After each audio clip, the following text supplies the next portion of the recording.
So, The Richest Man in Babylon, Part 3. I don't have the third volume in front of me.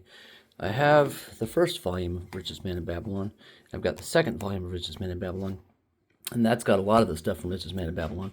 But Richest Man in Babylon, the third volume, right there, third volume.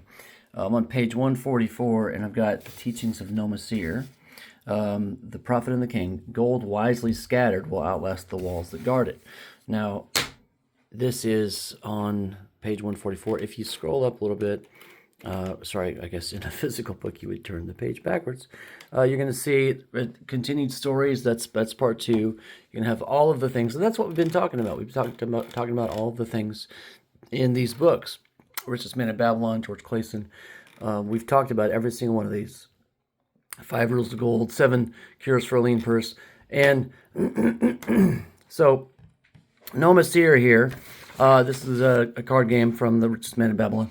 Nomasir is talking about gold wisely scattered will outlast the walls that guard it. So impact over isolation. So when you have true diversification of wealth, you don't want to have it all in one little lump and just, oh, look at that little rock, look at that beautiful little golden hump of, and just beautiful. And there's actually a proverb about a guy who sold it all and had a lump of gold and put it under a tree, and then his neighbor came and stole it.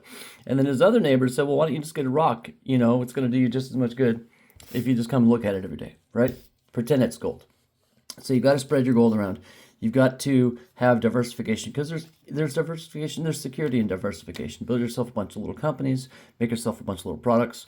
Reputation over a fortress, right? Gold, as Myron Golden said, gold is, or wealth is a tool to be used, not a pool to be viewed. Knowledge sharing, community building.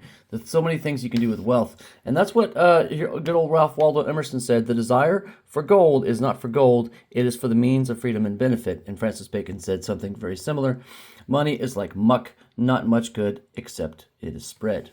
So people get all hoity-toity with me, and they're like, well, blah, blah, blah, the poor and this and that and that. Look, dude, you know what? You can choose poor. You can choose to be rich. If you are able to spend 99 cents and save that 1 penny, and then spend 98 cents and then save it in 1 penny and invest 1 penny, you can do this.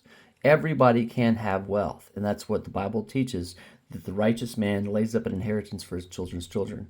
So get out there and start producing goodness, and you can actually start wisely scattering your gold into different investments and different people. Have a great day. Be blessed. Don't be stressed. Do your best. Pray that it's blessed. God will take care of the rest.